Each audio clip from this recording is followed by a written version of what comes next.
Okay.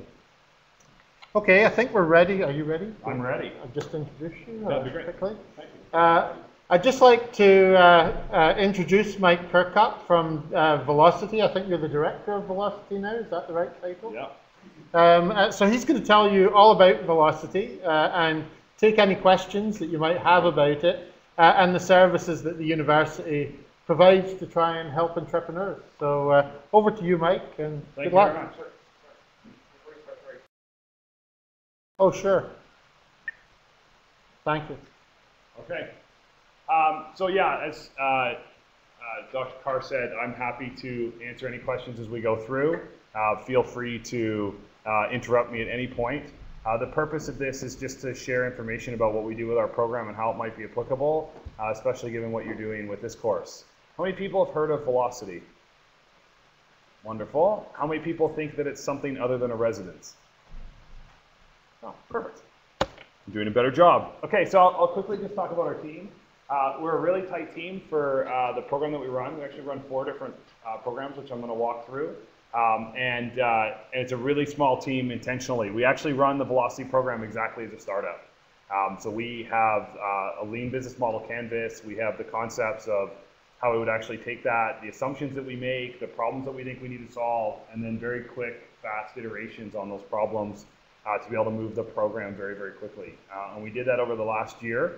We made some pretty substantial changes to the program over the past year, adding new programs and trying a whole bunch of different things with a very strong belief that we could break anything and have some fun doing it to try and figure out what worked best.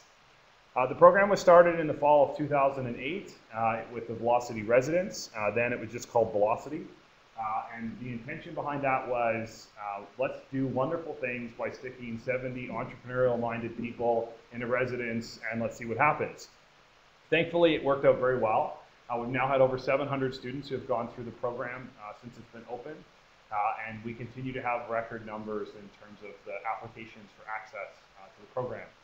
One of the biggest misnomers about the Velocity residence is that it's primarily built for people who are coders. That's not true at all. In fact, we're very proud to have at least one person from every single faculty on campus stay in the residence in the last term. We tend, not surprisingly, to have a large number of engineering and computer science students. Engineering accounted for about 48% this term, and the math faculty, including computer science, accounted for about 36%, and then the rest was balanced across the other programs.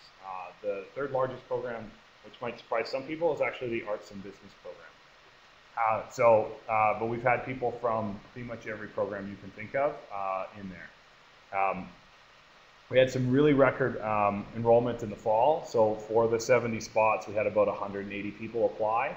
So it was a lot of interviews and a lot of fun to meet a lot of the different people and what they wanted to do with the program. Probably the most signature event inside the Velocity residence today is our boot camp. So that's the very first week, where every single day for 3 hours we have a variety of different activities to try and ramp people very quickly into becoming entrepreneurs. So all of the kind of foundational or fundamental elements of becoming an entrepreneur, like networking and understanding how to do a business model, how do you actually brainstorm, how do you look at problems, how do you design and think about those problems, how do you form teams, things to look for when you're forming teams, all the way to on the weekend we host how to code for non-technical people, how to sell for technical people, because they usually don't know how to do that, and a variety of other really good programs.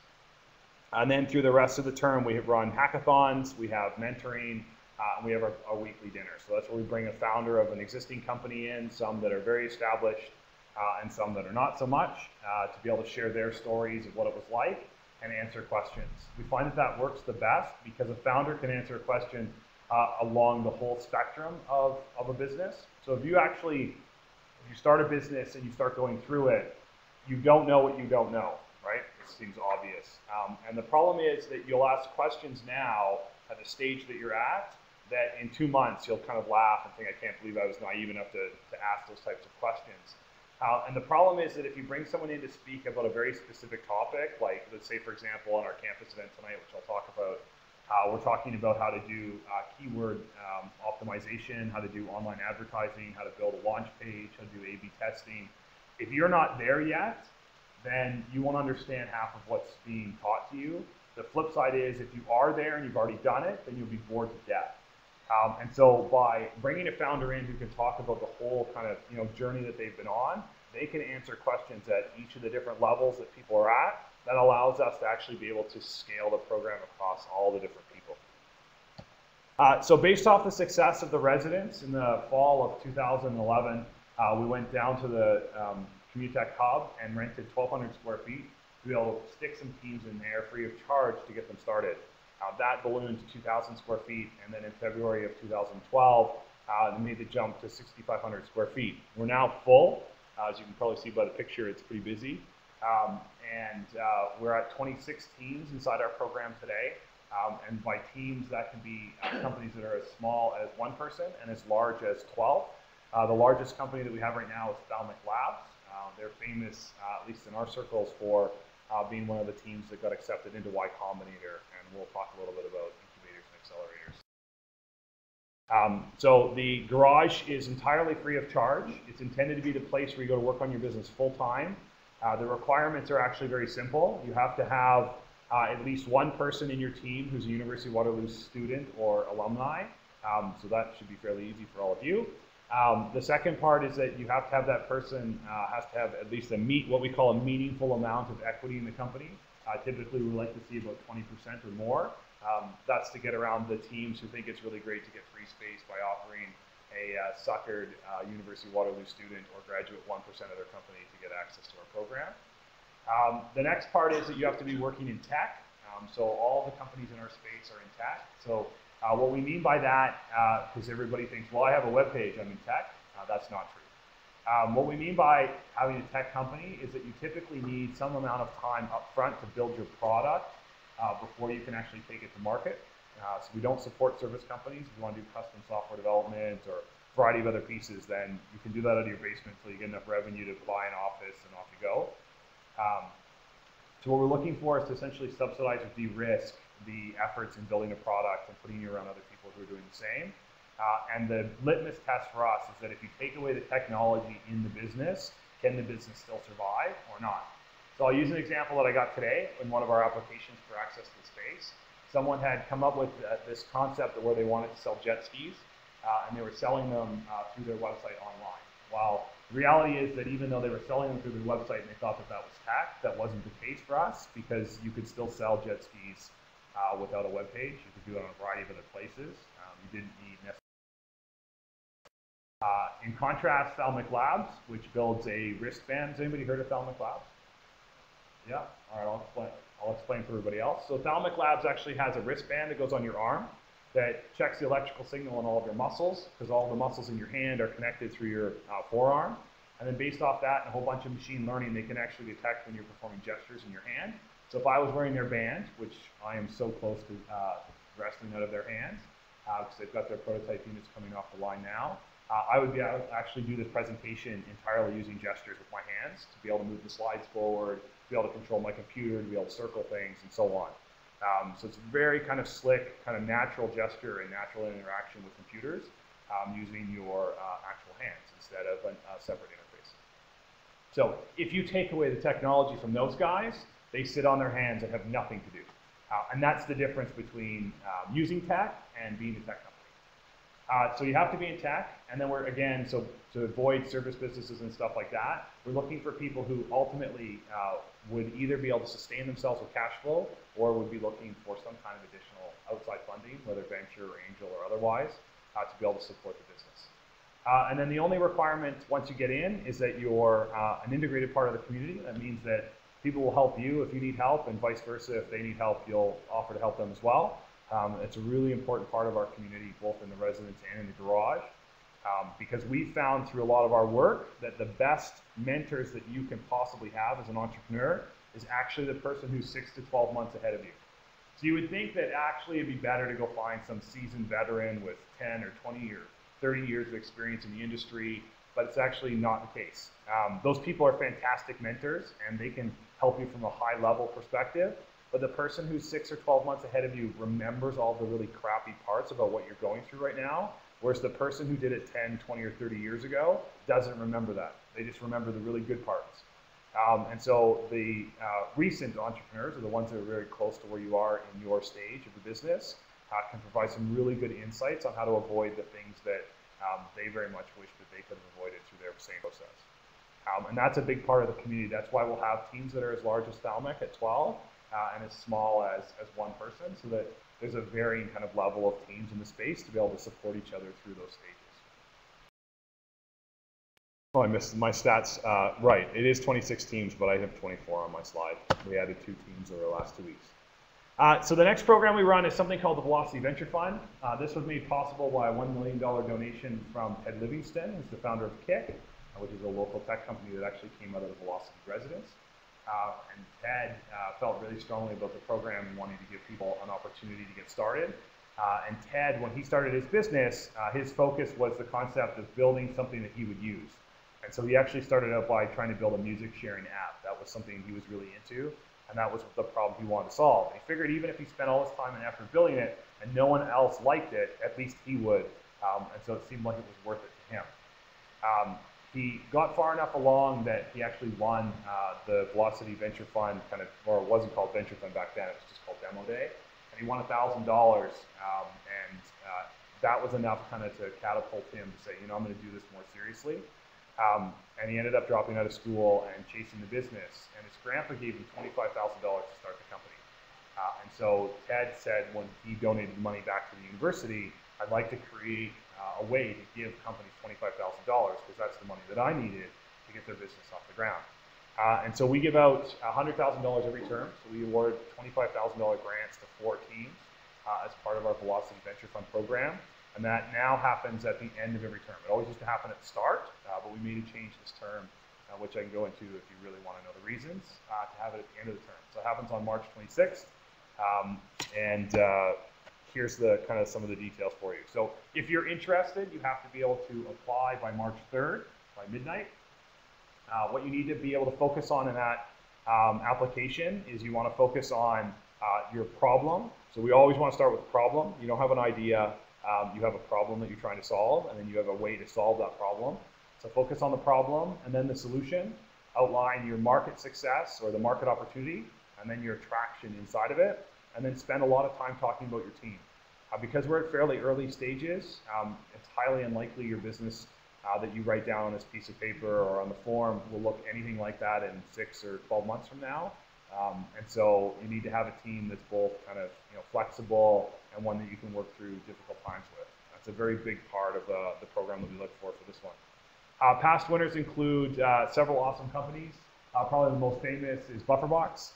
So BufferBox just got acquired by Google last year in October, November for an undisclosed amount of money, rumored to be anywhere between $17 and $25 million. Pear and Made raised over $4 million through Y Combinator. That was one of our winners as well. Maluba's raised over $2 million. Napkins raised close to $1 million. And the list goes on. Thalmec's raised over $1 million as well. So you should come check out the VVF and Demo Day event, which will be on March 26th. It's a Tuesday, starts at 11 o'clock and goes for about 3 hours. And you'll see 20 different companies pitch really hard to try and win some money. Yeah, go ahead.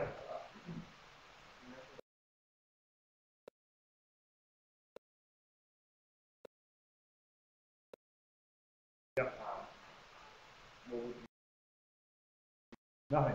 The only thing we ask is that you build a community inside the garage to help other people, and then ultimately, if you're wildly successful like the BufferBox guys and like Ted and others, that it's wonderful if you can give back a donation, but there's nothing expected in return. Also,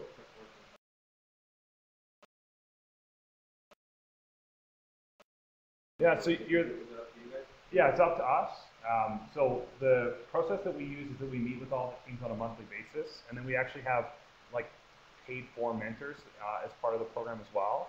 So we have a sales mentor, a UX mentor, user experience mentor, marketing mentor, and then we actually have in-house legal counsel, largely because I was getting really annoyed at a whole bunch of my companies being cheap and scraping privacy policies off their competitors' webpage and up there, and it being completely wrong because they were copying off an American company which had in terms of law around privacy, etc., and getting nailed for it. So We hired an in-house legal counsel, so we didn't have to deal with that problem anymore.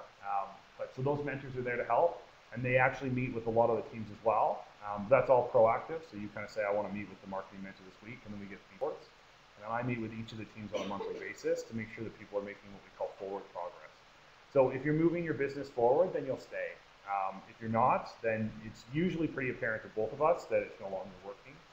We've had several teams who shut down their business and start up a new one while staying in the garage because it didn't work, and they're still a really good fit for the program, and they're going to move forward and make good progress. For us, the key focal point is that if you're not going to use the space that's given to you, there are a whole bunch of people lining up at the door who would love to sit in your spot. So we'll give it to somebody else if you don't want it. And that's the primary focus behind it. We do have some upper limits that I think we've had 1 or 2 companies hit. So if you get to 15 people, that's our limit, the number of people allowed you to have salaries or whatever subset of 15 that you're paying, because you may not salaries as founders. Then you can probably afford office space. Have 15 co-founders or people who are volunteering for your company and you have no money, then you're already a mess and you shouldn't have 15 people anyway. So 15 is our limit for size of the teams. And then usually if you're at about $250,000 in revenue per year, we want to have a conversation about, okay, probably or you can go $4 grand as well. Because if you're usually driving those kind of revenues, then you're in a position where you can.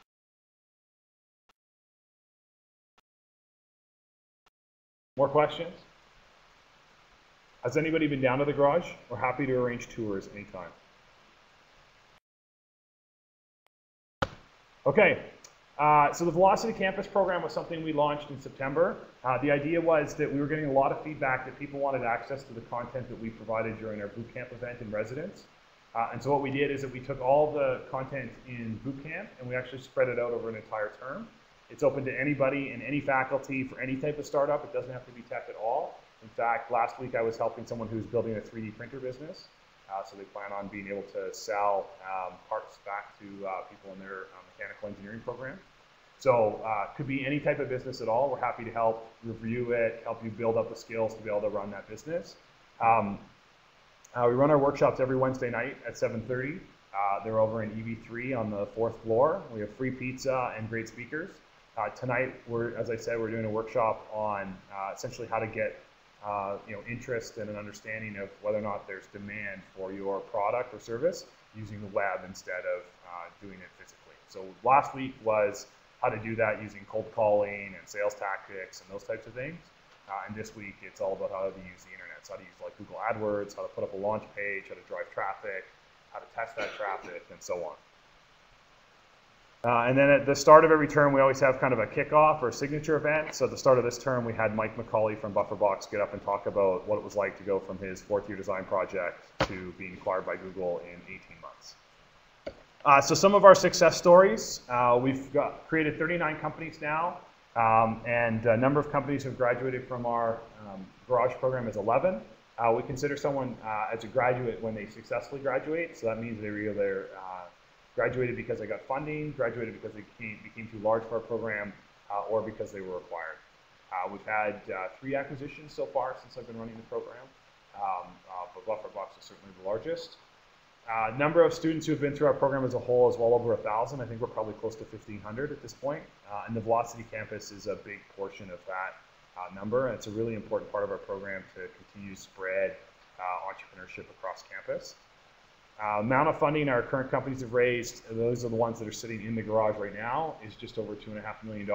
And amount of funding our graduated companies have raised is north of $63 million as of our latest stats. And when Ted closes his Series B at Kick, it's going to be an even bigger number. So one of the things that a lot of people get confused about that I thought was worth spending a little bit of time on, because I thought I might have a little bit of extra depending on how many questions you guys asked me, was what's an incubator, what's an accelerator, and why are they different? Because a lot of people are really confused by the variety of programs that are out there today to support entrepreneurs. So an incubator, as per the kind of traditional definition today, is a place that provides year-round physical space. So the garage would fall under this definition because we're there all the time and there's no specific time limit. The reason they're typically non-profit today is because most people figure they can't actually run a profit running an incubator. There's actually very, very few that have been able to pull that off, largely because the cost of the space alone and what you would charge at market rates for that are very difficult to recoup from startups who have very little money. So we're different from most incubators in that we have absolutely no fees at all. So incubators that are even non-profit will still ask for equity and other elements to be able to kind of offset some of the costs of the program. We ask for none of that. Our program is essentially subsidized and paid for both by the Ontario government and by the university here to be able to support student entrepreneurs. And so that accelerators, they're usually organized into something called cohorts. So that's essentially a batch, for lack of a better term. And you go through a set program for a very fixed period of time. So as much as you'd like to stay in your current location, as much as you might want to stay in the program, as much as you want to do anything else, they have an end date to the program that you cannot stay longer than that. And with every accelerator I've ever seen, they always give you funding, or almost always give you funding. I haven't found an example, but I'm sure one exists, of an accelerator that doesn't ask for equity in exchange for funding. But like 99% of them would. So why is there confusion? Largely because of terminology. So in fact, Kitchener-Waterloo is probably one of the worst examples of this confusion, or best, depends on your perspective. The Accelerator Center, which sits inside the Accelerator building on the Research and Technology Park here on North Campus, is not actually an accelerator, it's an incubator. And so they picked that name because they would accelerate your business, and I would absolutely agree they totally do, but it's actually an incubator itself. So based off the definition, you can stay there for as long as you need to. They have limits on size and other elements similar to what we do at the garage, but just very different. So examples that we have just here in town or in Ontario, so Mars is in Toronto, and a very popular one, typically more on the sciences side, but they're branching out into tech more and more. Example accelerators here in Canada, these are probably the premier ones. So Hyperdrive is here in town, so that's run by Communitech. Extreme Startups is in Toronto, run by Andy Yang and a couple of people from Blackberry's Partners Fund, which are now renamed to Relay Ventures. Founder Fuel, which is run by Real Ventures in Montreal. You'll notice that a key part here is that all of these accelerators are run by actual venture funds themselves. And Grow Labs, which is run by a set of institutional investors out of Vancouver, and then many others.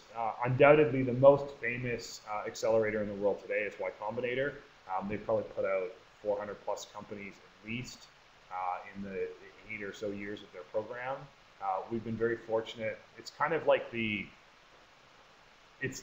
whatever sports you follow or the analogy you want to use, it is the best of the best. It's even getting into an interview for many people is considered a huge success.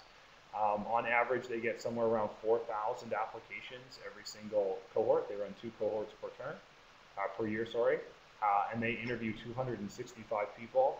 And then out of those 265 teams, this time they took 60. It was the first time they ever put a cap. Last time I think they had 87 they let into the program. And so it's a very prestigious program in the sense of competition and the scope and capability of the teams that are there.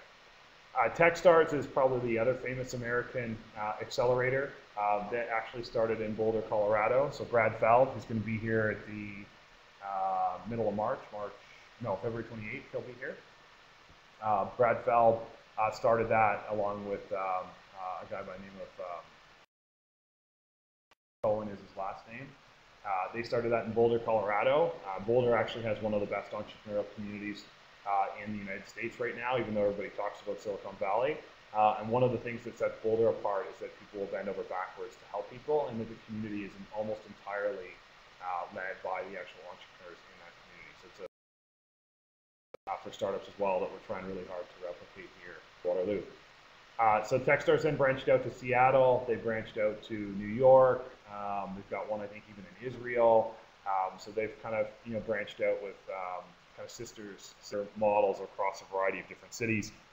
And either conveniently or intentionally, they have not put one in the Valley, I think largely because they don't want to have to compete with Y Combinator. So what is the value of an incubator, for example? The shared workspace that we talk about is a really good opportunity to build relationships. Building a startup is hard. It's really tough. It's not going to be easy. You're going to have tons of ups and downs, and you want to share those with other people. And so being around other people who are going through the same things, who can, talk you up when you're a little down, or who can, help you when you're going through some tough spots, is exactly the type of thing that you want out of an incubator or co-working space. Established entrepreneurs who have been there a little bit before you can also help a lot. And that goes all the way through our alumni. So we have lots of teams who have graduated now and are, been in the market for a couple of years, and the lessons they've learned, they're more than happy to come back and talk. One of the best talks that we give to our garage teams is how to actually interview for Y Combinator, because we have so many that go down.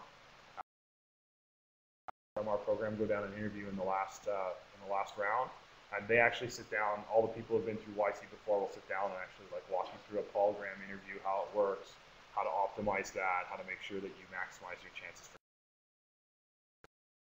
Focused incubators like tech ones or around specific areas will also bring together companies that are going to be in similar areas, so you can build off each other. I love seeing that in our program. So we have one company called Polychart that uses, they have a charting and graphing API, and there's probably 2 or 3 other companies in our space that use that as part of their company as well. So that's really great to see that build out. Vidyard is probably the most common alumni tool that we have that almost everybody in our program uses to be able to host videos on their website. And then a variety of other kind of intangible services that provide value. Questions, comments, feedback, anything else you want to talk to me about? Pain and agony of raising a round? Probably not there yet. Go ahead.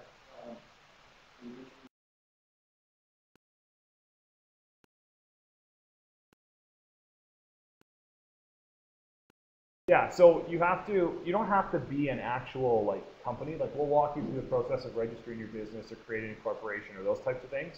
But what we typically want to see is that you have a cohesive team. So you have all the pieces of a team that you need to actually go off and do it. So what we don't want to see is a business guy apply to come into the garage and go, as soon as I get here, I'm going to recruit 2 developers and then we'll be off to the races, because you're not ready then. We also typically like to see a prototype of some sort. I mean, that prototype could be something that you threw together in a hack weekend, or it could be something you threw together in an afternoon. But we just want to see that there's a level of thought process around actually putting something down.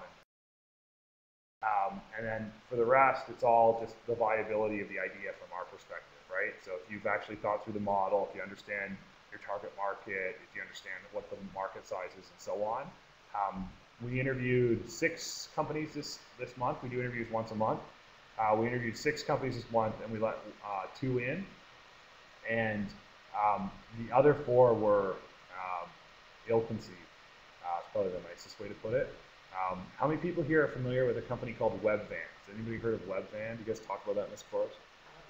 Okay, so Webvan is an awesome case study on not understanding your target market. So Webvan was the idea of, I'm going to offer people delivery of anything they want at any point in time, right to their house or wherever they are. And we'll create this massive infrastructure that will allow us to use technology to be able to actually make those deliveries cost effectively. And have you ever heard the classic line that we're going to lose money on the product, but we'll make it up in volume? Has everybody heard that one? It's a huge fallacy, by the way. Don't do it. That was Webvan's model. Don't worry, we're losing money right now on individual deliveries, but once we hit scale, economies of scale will kick in, and we'll be able to start making money on the volume. But it never worked. They're probably the poster child for the kind of web kind of 1.0 era for blowing money. I can't remember the total number, but it was in the hundreds of millions of dollars. These guys went through and had pretty much nothing to show for it. They had, well, I shouldn't say nothing. They had wonderful, beautiful warehouses of emptiness that they were going to host all their products and all the things they were going to deliver. They had huge delivery infrastructure that was built up. They had immense amounts of software that had been built up to be able to take your order, be able to source it, be able to stick it in the van, and be able to get it to you. They didn't have any customers. They didn't understand what customers wanted. They didn't talk to any customers. It was just this assumption that, well, of course people would want to have stuff delivered to them wherever they are, and that they're willing to pay, whatever kind of surcharge that we want to apply. And so I bring this up only because one of the pitches that we got as one of the companies this week was a dead ringer for webvan. It was, I actually said, have you ever heard of webvan? And he's like, no. You are trying to recreate webvan and nothing. And so you know, we typically like to see that people kind of thought things through, but you don't have to apply to the garage to get our help or feedback, right? I mean, I'm going from here over to the campus program. We've got, you know, tons of people and mentors who have bent over backwards to give advice or help people or offer feedback. And we're trying really, really hard this term to get to people who are in their fourth year design projects as early in the process as possible, to save them from not thinking about what it's like to actually commercialize the project from the beginning, but also to save themselves from the pain of intellectual property and some of those challenges too. And that's probably one of the biggest things that we see as a weakness in our model today, is that a lot of companies come into our program with very, very poor IP, all the different elements of that. I don't know if you guys talk about that. Okay, good. I'll save it for that. But it's something you need to think about. Go ahead. What would be the difference between doing the velocity drop and the residence? So the garage is where you're going to work on it full time. It's a great question. The garage is full time, like, you know, 40 hours a week, 35 hours a week, 70 hours a week. The Buffer Bucks guys were famous for creating what they called the new 9 to 5, which was 9 a.m. to 5 a.m. That's what they worked. So that's where you're there. This, like, your full focus is building a business. The residence is that you're just getting into entrepreneurship. You may not know anything about it. You just want to get on a team, get your hands dirty, try something, and hang out with other people who think the same way you do. So the expectations are substantially lower. You're going to be in school or on co-op while you're there because it's only available to current students.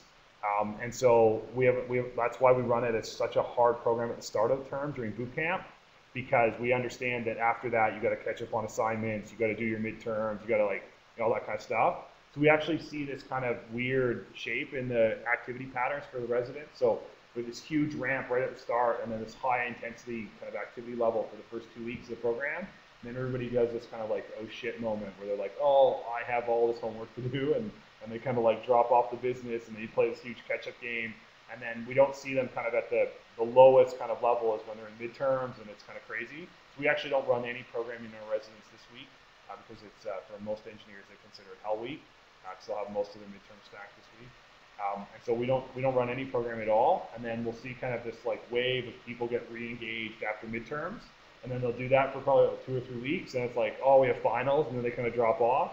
And then we kind of rinse and repeat.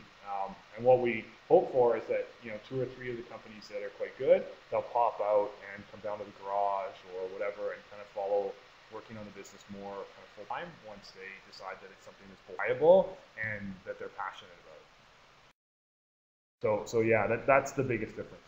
Go ahead.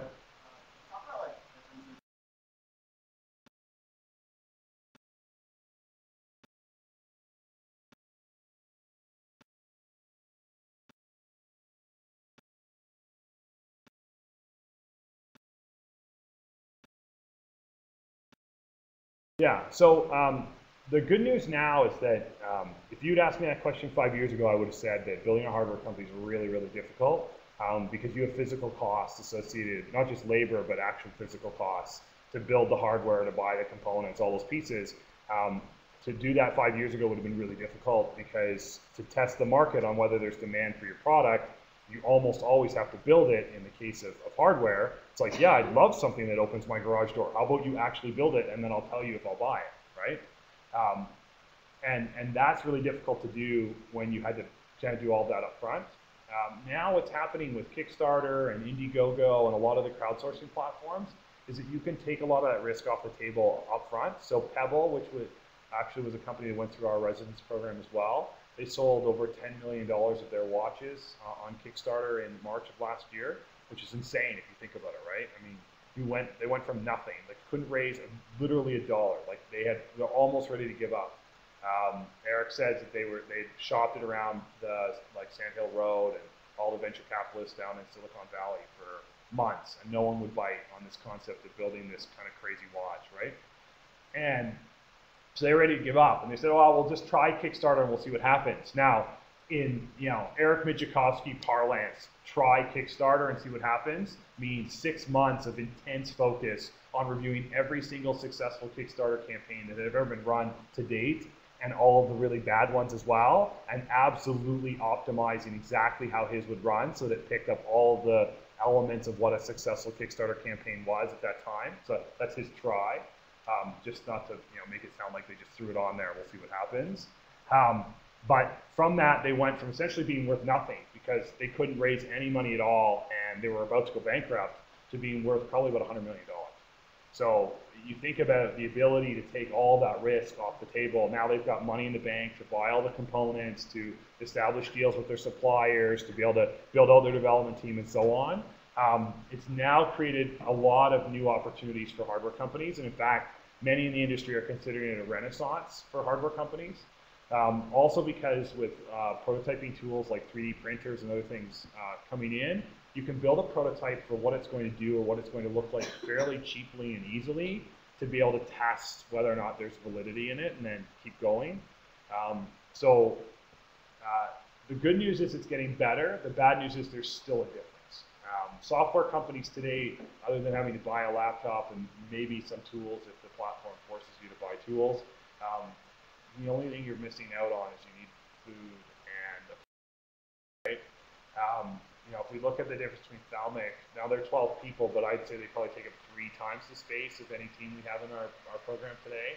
They've got a 3D printer, they've got a PCB board etcher, they've got a whole bunch of noise-making machines. And all of our software companies are happy to just sit at a desk and monitor and off they go. So the biggest difference is going to be some costs that you're going to have to bear to be able to build your prototype, but it's getting much better than it was before. So I'm a huge fan. In fact, my biggest thing I'm trying to do right now is to convince people to seriously think about commercializing their flow-through design projects. Because you spend 5 years on an engineering degree, you go off and build a project with 500, maybe up to 1,000 hours depending on how many people are in your program or in your project with you, and then 98, 99% of them go and sit on a shelf and you never do anything with them. And so there has to be something that drove you to try and solve that problem in the first place. And it's probably a realistic problem that's worth chasing a little bit further. So trying to convince people instead of going to Europe for 4 months for the summer or taking a real job for the summer to just give their business a try for 4 months and see what happens. And if it doesn't, then they'll get a real job in September. They'll still be there.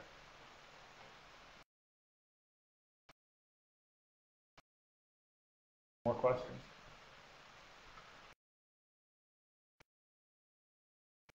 Awesome. Perfect. Thanks, Mike. My pleasure. Happy to help.